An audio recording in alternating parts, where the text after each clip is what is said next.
Assalamualaikum warahmatullahi wabarakatuh.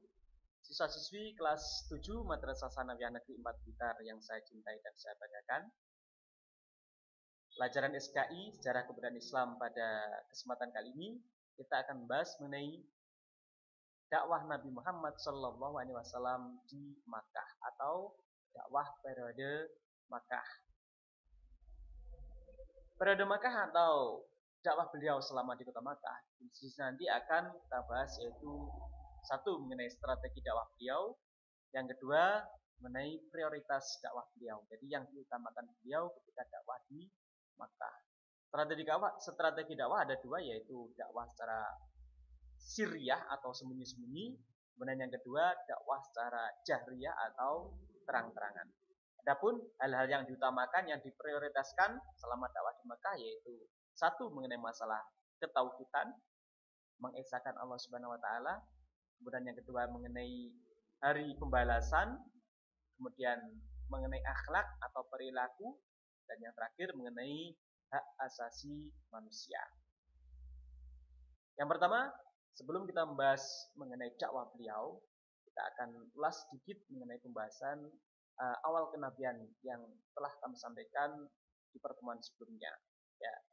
Di awal kenabian, Nabi Muhammad diangkat menjadi Nabi dan Rasul, yaitu pada tanggal 17 Ramadan, pada saat peristiwa Nuzul Quran, tahun 13 sebelum Hijriah, 13 tahun sebelum Kanjeng Nabi hijrah ke Madinah, atau bertepatan dengan bulan Juli tahun 610 Masehi.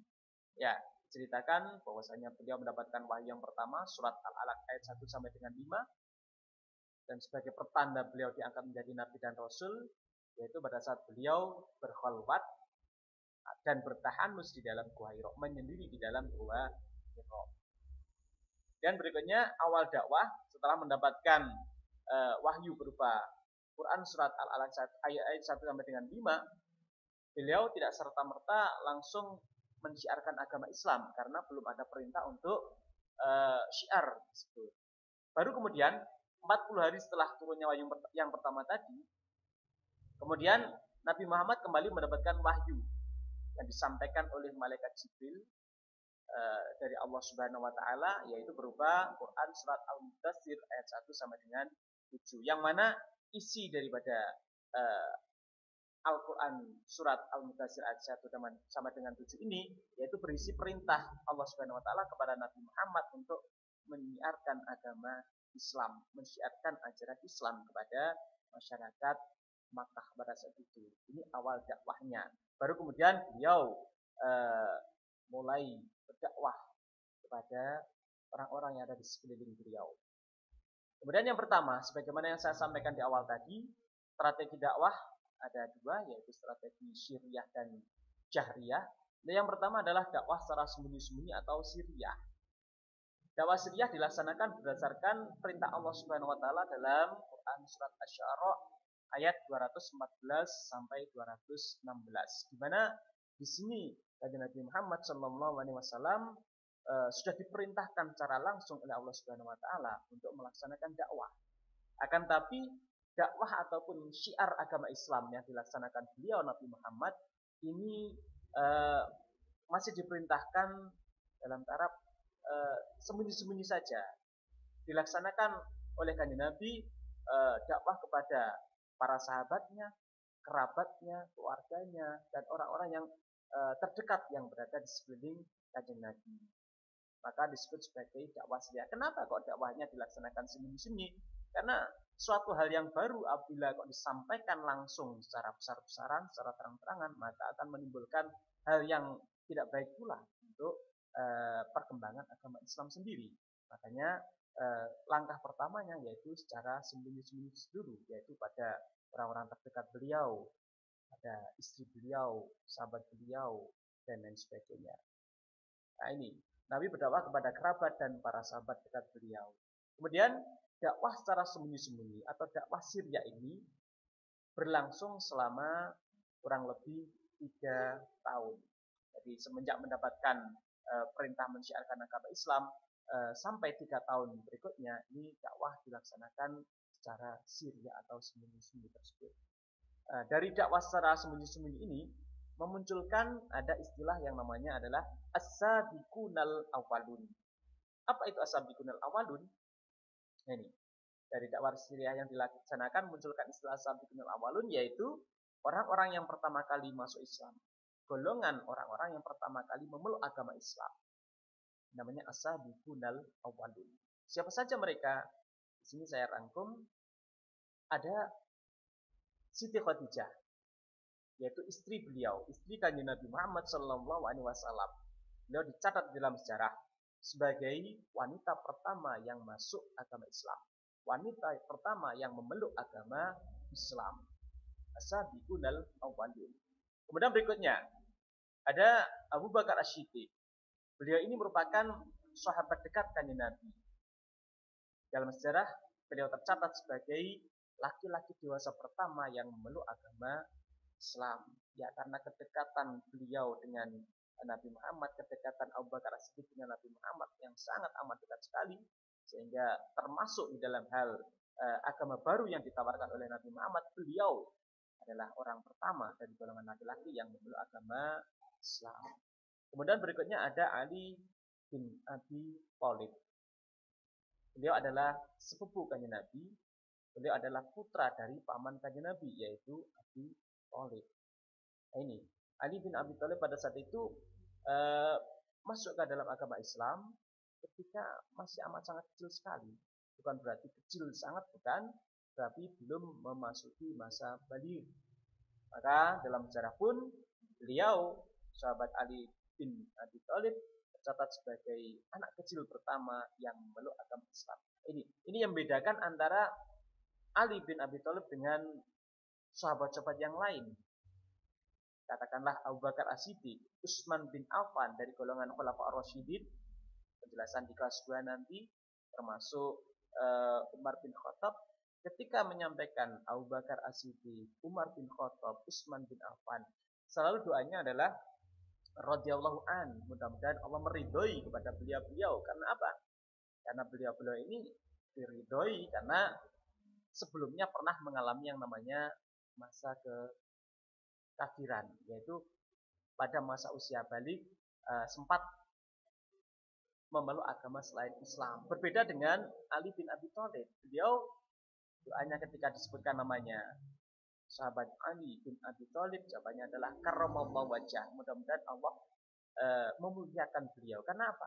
Karena memang secara faktanya beliau sudah masuk Islam sebelum masa balik. Jadi berbeda dengan sahabat-sahabat yang lain, termasuk dalam hal tadi pujian yang diberikan kepada beliau adalah karramallahu wajhah. Mudah-mudahan beliau dimuliakan oleh Allah Subhanahu wa taala. Ini catat sebagai anak kecil pertama yang masuk agama Islam. Berikutnya dari golongan hamba sahaya atau budak. Ada nama Zaid bin Harisah. Beliau adalah budak kanjeng Nabi. Beliau adalah hamba sahaya kanjeng Nabi, yang mana beliau merupakan hamba sahaya pertama yang memeluk agama Islam.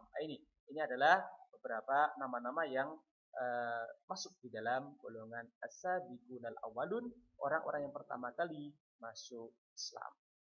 Anak-anakku sekalian yang saya cintai dan saya banggakan, pada pembahasan berikutnya yaitu strategi dakwah yang kedua, yaitu dakwah jahriyah atau dakwah secara terang-terangan. Dakwah jariyah ini dilaksanakan berdasarkan perintah Allah Subhanahu wa taala di dalam Quran surat Al-Hijr ayat 94. Fasta wa'rid 'anil musyrikin, fasta bima tu'mar wa'rid 'anil musyrikin. Ini perintah jelas, tegas bahwasanya Nabi tidak lagi melaksanakan dakwah secara sembunyi-sembunyi, tapi dilaksanakan secara terang-terangan. Langsung disampaikan pada khalayak ramai. Strategi yang dilaksanakan oleh beliau, yang pertama, jadi dakwah secara terang-terangan ini dilaksanakan dengan cara mengumpulkan masyarakat Makkah, baik dari golongan Quraisy, baik dari golongan Bani Hashim, baik dari golongan Bani Muthalib, dikumpulkan semuanya di dalam satu kawasan di suatu tanah lapang yang berada di atas bukit Sofa. Di situ semuanya diundang oleh beliau kanjeng Nabi. Kemudian kanjeng Nabi mendakwahkan beliau mengenalkan mengenai ajaran Islam. Ini loh Islam, ini loh agama yang baru, agama yang mengajarkan untuk senantiasa menyembah kepada Allah Subhanahu wa taala, mengagungkan Allah Subhanahu wa taala, agama yang rahmah, penuh kasih sayang, agama yang menghargai akan perbedaan, agama yang menghargai akan kesetaraan dalam artian persamaan hak asasi manusia. Ini disampaikan oleh Kanjeng Nabi ketika pertama kali melaksanakan dakwah secara terang-terangan, yaitu di atas Bukit Sofa. Selanjutnya, dakwah secara terang-terangan ini dilaksanakan oleh Kanjeng Nabi secara bertahap dengan dibantu oleh para sahabat yang telah memulai agama Islam, yaitu bisa dari rumah ke rumah, dari pasar dan sebagainya. Tanpa ada perasaan takut lagi, disampaikan secara terang-terangan kepada masyarakat Makkah dan sekitarnya. Dakwah jariyah atau dakwah secara terang-terangan ini berlangsung kurang lebih selama 10 tahun. Jadi bisa dikatakan bahwasanya dakwah Kanjeng Nabi di kota Makkah ini berlangsung selama 13 tahun. 3 tahun cara sembunyi-sembunyi atau siriyah tadi, kemudian 10 tahun dengan cara terang-terangan. Anak-anakku sekalian yang saya cintai dan saya banggakan, masuk pembahasan berikutnya. Strategi dakwah sudah selesai, kita membahas mengenai prioritas dakwah Nabi selama di Makkah. Baik secara siriyah ataupun secara jahiliyah, ternyata prioritas atau hal yang diutamakan ketika dakwah pertama adalah mengajarkan ketauhidan. Nabi Muhammad SAW mendapatkan tugas dari Allah Subhanahu Wa Taala untuk mengajak masyarakat Makkah untuk menyembah Allah Subhanahu Wa Taala, untuk mengesahkan Allah Subhanahu Wa Taala, Tuhan yang Maha Esa, tidak beranak dan tidak pula diperanakkan, lam yalid walam yulad. Sebagaimana kita tahu bahwasanya masyarakat Makkah, secara umum semua masyarakat Jazirah Arab pada saat itu, ini merupakan masyarakat yang menyembah banyak Tuhan, politheisme. Jadi ada yang menyembah berhala, ada yang mengagungkan setan dan jin, ada yang mengagungkan ataupun menyembah arwah leluhur, ada yang menyembah api, ada yang menyembah matahari dan lain sebagainya. Banyak sekali ragam kepercayaan yang dianut oleh orang-orang Makkah ataupun orang-orang yang ada di Jazirah Arabia. Terus kemudian Kanjeng Nabi Muhammad SAW datang dengan membawa agama Islam, di mana salah satu inti dari agama Islam adalah mengajak seluruh umat manusia untuk mengesahkan Allah Subhanahu Wa Taala. Apakah tanpa tantangan? Tentu saja banyak sekali tantangan yang dihadapi oleh Kanjeng Nabi, terutama dari penduduk Makkah, terutama lagi dari orang-orang kafir Quraisy, karena menganggap bahwasanya ajaran yang dibawa Nabi ini bertentangan dengan ajaran yang diajarkan oleh leluhur-leluhur mereka. Ya, itu yang pertama. Jadi Kanjeng Nabi mengajarkan ketauhidan, mengajak masyarakat Makkah untuk mengesahkan Allah Subhanahu Wa Taala. Yang kedua, prioritas dakwahnya, Kanjeng Nabi menegaskan ada perintah yang diperintahkan oleh Kanjeng Nabi untuk disampaikan kepada masyarakat Makkah, yaitu Nabi Muhammad SAW mengajak masyarakat Makkah untuk mempercayai adanya hari pembalasan. Jadi dari sini dapat dipahami bahwasanya apa yang disampaikan oleh Kanjeng Nabi ini mengajak setiap orang, memberitahu pada setiap orang bahwasanya apapun yang ia lakukan selama hidup di dunia ini nantinya akan dimintai pertanggungjawaban. Dimintai oleh siapa? Tentu saja oleh Allah Subhanahu Wa Taala. Kenapa kok ada prioritas dakwah yang semacam ini? Karena orang-orang Makkah pada saat itu, mayoritas bahkan hampir semuanya ini menganggap bahwasanya kematian ini adalah akhir dari segalanya. Jadi setelah orang meninggal dunia, selesai urusan. Tidak ada permasalahan lagi. Padahal kenyataannya, menurut ajaran Islam, setelah orang meninggal dunia, setelah orang mati, ini justru merupakan awal bagi kehidupan yang abadi. Kehidupan dunia adalah kehidupan yang fana, kehidupan yang sementara. Sedangkan kehidupan yang abadi, ini adalah kehidupan akhirat, yaitu kehidupan setelah kematian. Kematian merupakan gerbang awal untuk menuju ke arah kehidupan yang abadi. Dan di kehidupan berikutnya setelah kematian ini, semua apa yang kita lakukan di dunia ini, baik kebaikan ataupun kejelekan, itu nanti akan dimintai pertanggungjawaban oleh Allah Subhanahu Wa Taala kelak di akhirat. Nah, ini diajarkan oleh Nabi. Lagi-lagi seperti yang pertama tadi, ketauhidan. Di sini pun juga banyak sekali orang-orang yang menentang mengenai ajaran yang mengajak seseorang untuk senantiasa mempercayai adanya hari pembalasan ini. Ya, itu yang kedua. Prioritas dakwah berikutnya yaitu merubah masyarakat jahiliyah. Ya, jadi orang-orang Makkah pada saat itu dijuluki oleh masyarakat jahiliyah. Bukan bodoh karena kurang pengetahuan, tapi bodoh dalam artian menjauhkan diri dari ajaran kebenaran, yaitu ajaran Islam, ajaran ketauhidan dan lain sebagainya. Jadi mereka melakukan apa yang dia mau. Melakukan apa yang dia mau, yang penting di situ bisa mendatangkan kekuasaan baginya, yang kuat yang menang, terjadi hukum rimba, yang kalah yang tertindas. Nah, ini berusaha dirubah oleh Nabi Muhammad SAW. Tentu saja dengan cara bertahap, tidak secara langsung. Bagaimana kan Nabi mengajarkan perilaku yang baik kepada orang-orang Arab, orang-orang Makkah, yaitu dengan cara memberikan suri tauladan, memberikan contoh, mencontohkan dalam kehidupan sehari-hari. Makanya dalam Al-Quran ada laqad kana fi Rasulillahi uswatun hasanah. Memang benar dalam diri Rasul yaitu suri tauladan yang baik. Ini dalam rangka apa? Memberikan contoh tadi. Bagaimana contoh yang dipraktekkan Kanjeng Nabi itu nantinya bisa diserap dan kemudian dicontoh oleh orang-orang Makkah pada saat itu. Lisanul hal afsahu min lisanil maqal. Jadi lisanul hal, apa yang disampaikan oleh contoh, apa yang dicontohkan oleh perilaku kita ini lebih fasih, lebih afsah daripada apa yang kita ucapkan. Kalau seorang mengucapkan saja, ini orang lain masih menyaksikan, benar gak ini kalau dia menyampaikan seperti ini, dia melakukan enggak. Tapi kalau orang sudah praktek, sudah mencontohkan, oh ini sudah mencontohkan, maka saya pun ikut melaksanakan apa yang telah dia contohkan, apa yang telah dia laksanakan. Inilah yang dipraktekkan oleh Kanjeng Nabi dalam hal merubah perilaku masyarakat jahiliyah pada saat itu.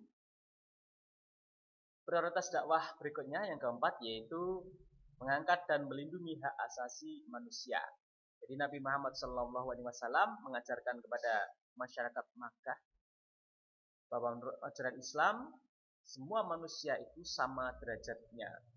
Apakah dia seorang raja, apakah dia seorang kepala suku, apakah dia seorang petani, apakah dia seorang budak, apakah dia laki-laki, apakah dia perempuan. Menurut ajaran Islam semuanya adalah sama. Yang bedakan antara satu dengan yang lainnya hanyalah tingkat ketakwaannya.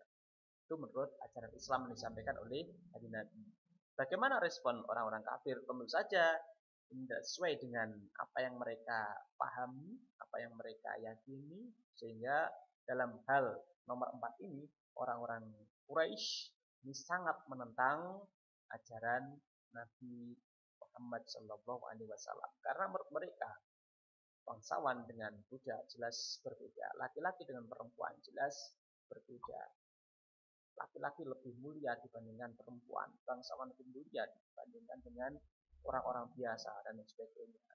Ini menurut mereka. Sehingga tugas Kanjeng Nabi yaitu tadi mengajarkan kepada masyarakat Makkah bahwasanya semuanya intinya sama. Tidak ada yang beda. Semua manusia itu sama, yang bedakan hanyalah tingkat ketakwaannya. Anak-anak sekalian yang saya cintai dan saya banggakan, saya kira demikian tadi materi yang bisa saya sampaikan. Mudah-mudahan apa yang saya sampaikan tadi dari awal sampai akhir mengenai strategi dakwah dan juga prioritas dakwah Nabi selama di Makkah bisa memberikan kemanfaatan kepada kita semuanya. Akhiran, ihdinas siratal mustaqim. Assalamualaikum warahmatullahi wabarakatuh.